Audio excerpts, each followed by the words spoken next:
Hello. என்னம்மா இவ்வளவு late ஆச்சு, நீ எங்கேம்மா இருக்க? அம்மா இப்போதாம்மா ஒர்க் முடிஞ்சுச்சு, சாரிம்மா ரொம்ப லேட் ஆயிடுச்சு. சரிம்மா, கொஞ்சம் பார்த்து வாமா.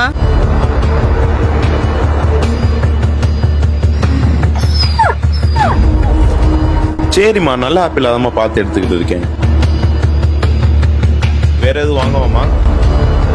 ஹே ரம்யா, என்னாச்சு? ஏன் இப்படி ஓடிட்டு இருக்க? அது ஒன்றும் இல்லை, என்னை யாரும் துரத்திட்டு வந்த மாதிரி இருந்துச்சு, அதான். ஸோ இந்த மாதிரி சுச்சுவேஷன் உங்களுக்கு வந்தா இனிமே பயப்படாதீங்க. உங்க போனை 3 தடவை இப்படி ஷேக் பண்ணா போதும், போலீஸ் கண்ட்ரோல் ரூமுக்கு சிக்னல் போயிடும். ஸோ தமிழ்நாடு கவர்மெண்ட் காவல் உதவி ஆப் கொண்டு வந்திருக்காங்க. ஃபர்ஸ்ட் நீங்க இதுல எல்லாமே ரெஜிஸ்டர் பண்ணிட்டீங்க அப்படின்னா இதுல முக்கியமான ஆப்ஷன்ஸ் இருக்கு. அதுல ஃபர்ஸ்ட் ஷேக் ட்ரிகர். நீங்க ஒரு சீரியஸான சுச்சுவேஷன்ல உங்க போனை 3 டைம்ஸ் ஷேக் பண்ணா போதும், உங்க கேமரா 15 செகண்ட்ஸ் ஆன் ஆயிரும். அதுல உங்க சுச்சுவேஷன் என்னன்னு பார்த்துட்டு போலீஸ் உங்களோட லொகேஷன் வந்துருவாங்க. உங்க டேட்டா ஜிபிஎஸ் ஆன் பண்ணலனா கூட பரவாயில்ல, இந்த எமர்ஜென்சி பட்டன் ஆன் பண்ணுங்க, போலீஸ் உங்களுக்கு கால் பண்ணுவாங்க. அண்ட் முக்கியமா 112 100 101 இந்த 3 நம்பருமே இருக்கும், நீங்களுமே அதுக்கு கால் பண்ணிக்கலாம். இதுல உமன்ஸ், சின்ன பசங்க, வயசானவங்க இவங்களுக்காகவே மொபைல் கம்ப்ளைண்ட்ஸ் ஆப்ஷன்ஸ் கொண்டு வந்திருக்காங்க. சோ இவ்வளவு யூஸ்ஃபுல்லான காவல் உதவி அப்ப இப்பவே டவுன்லோட் பண்ணிக்கோங்க. அண்ட் இந்த வீடியோவை எல்லாத்துக்கும் ஷேர் பண்ணி விட்டுருங்க.